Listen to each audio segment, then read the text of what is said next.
Hi, welcome back. Today I'm just kicking around the shop here trying to get everything ready. We'll start cleaning and sharpening knives, so I thought I'd just come in here. I've sharpened this little beauty. Oh, okay. Right there. This is a elk antler. The antler tip off of one. And yes, I got it. Got the antlers off of it, and I think somebody else has got the ivories on it. This was natural causes, roadkill critter. It still had pieces of velvet on it. So this right here is parchment paper. I don't know how it'll do. I've not tried it. I just took it out of the sheath. Let me wipe some of this wool off. All I know was it scared me, and I put it back in the sheath. Or I put it in the sheath when I got done with it. So anyway,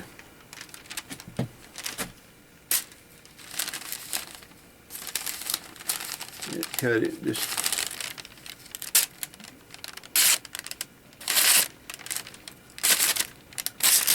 this stuff is like cutting, looks like wax paper. So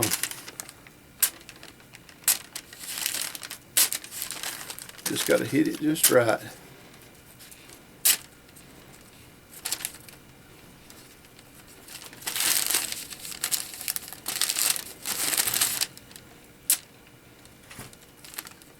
Little knife, shortcut. This one,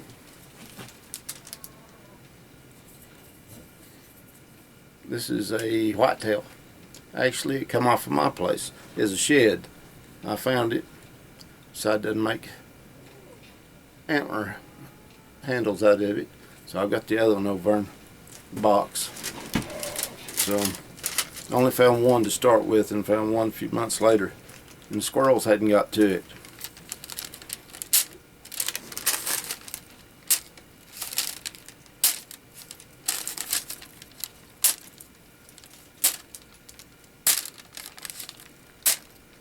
Better not try that too close, but mine will cut my finger off.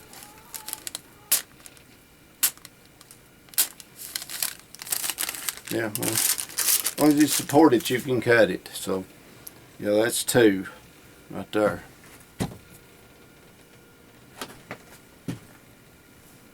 Listen, I left some pecker tracks in there, some hammer forged there, parts on it. So, yes, this one was forged. This one was the forgotten knife, or the lost blade. I lost the blade on it behind some stuff, and it had a little rust on it, and I found it. But it was dated back in March, February. I think it's February of 2021. So yeah, I'd forgot it for nearly a year. Well, actually, it was behind some stuff. It fell in there. So that one, and got its own little leather sheath there made for it, so it will go in there and stay in. It's my sheaths. I'm lining them and everything, and sewing the tops of the the lining. All it'll do is, if it ever comes loose, it'll just roll over to that, and that's it.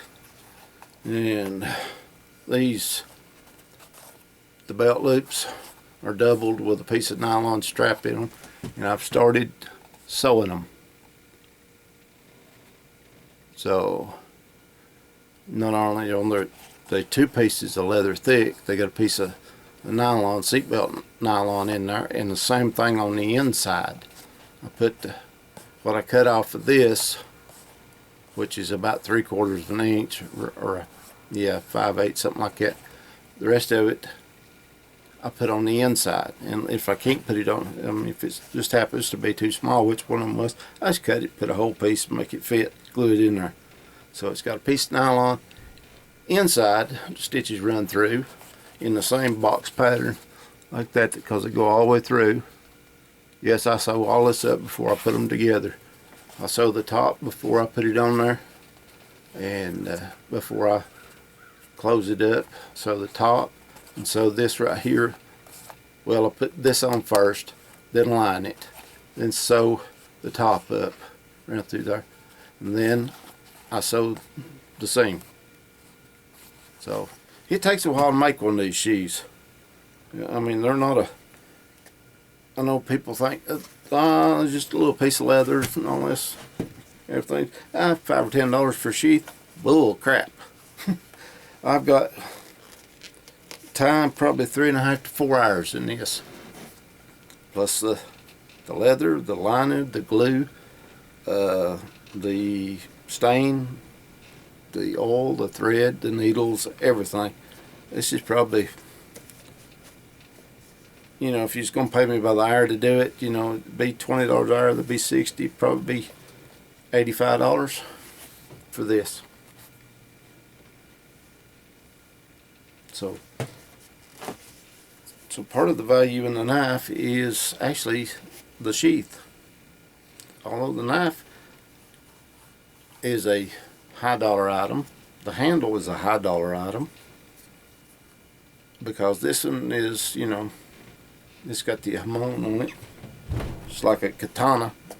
So differential heat treatment's what it amounts to. They just like to call it hamon, and that's easier than saying differential heat treatment with a pattern. Same way with this one. It's there, it's just, you can see it.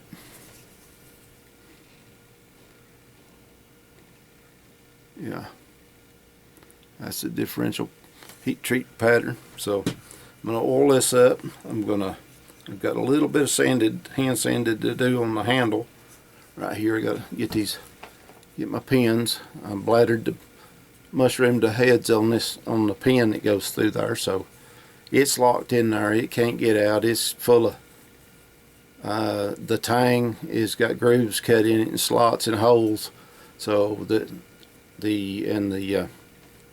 goes all the way, the epoxy goes all the way into here, back here. So where I opened that up and put the epoxy in there to let it dry, I like to never got the squeeze out to stop coming out of there. I put so much on it in there.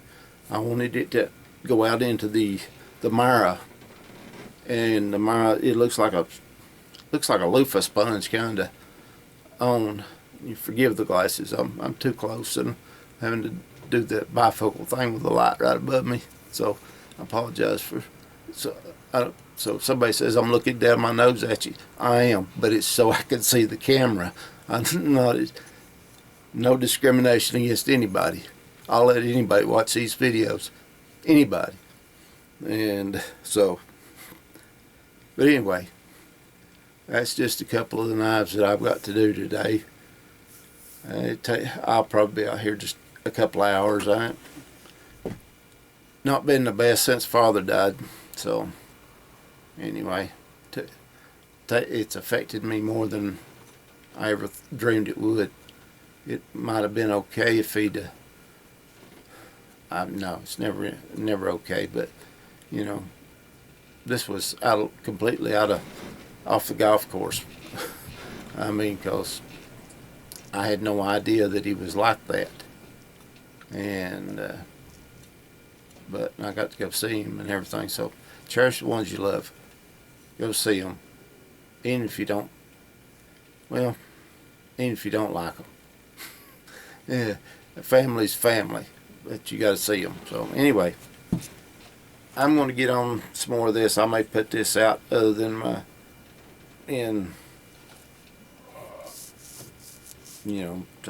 other than my Monday morning videos that I'm putting out.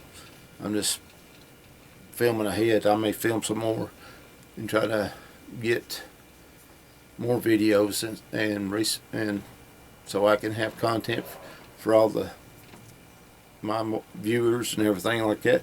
And if you don't care, just give it a like and maybe share it. You know, if you don't want to subscribe, hey, I'm fine with that. I'm fine. Any knowledge that I can shed and share with you is here, free of charge. I ain't charging nobody nothing for this knowledge. and most of the time we're learning as we go on some things. Some things we know, and then there's some things we need to expand our, our knowledge of. Just, broaden our horizons and try new things. I've still got a few things that I need to try. Sandmine is one of them. I tried it before, and and it stuck, but it was a complete fail. It was too thin when I got done with it. So I think I'm overbeating on stuff.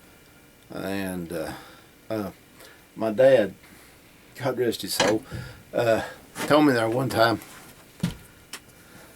I told him, I said, I need a draw knife. And he said, why don't you make one? I said, you got a forge, you got an anvil? I said, well, I've never made one. He said, people made the space shuttle, never made one before either. I said, good point. So he says, if you want to make one, now Dad was always one that kind of treated me, this is a tangent to what I'm about to say, but anyway, he always treated me like I should know more than what I actually know. He pushed me to know more than I should. Books, I've read hundreds of books. Now, whether they all sunk in or not, I don't know. But there's somewhere in this squirrel of a brain up here, there is some knowledge that I've learned through the years. And this little point that I'm going to make, is, he said, if you can close your eyes and you can see the finished product, don't matter what it is, whether it's a toothpick or the Eiffel Tower, if you can see the finished product in your mind and you can ponder on that for just a few minutes, then open your eyes and go make it. Quit playing around. Just go make it. Go do it. So, that's what I did. I did. Never made one, never attempted one, never tried any one of them. So, here it is. A draw knife.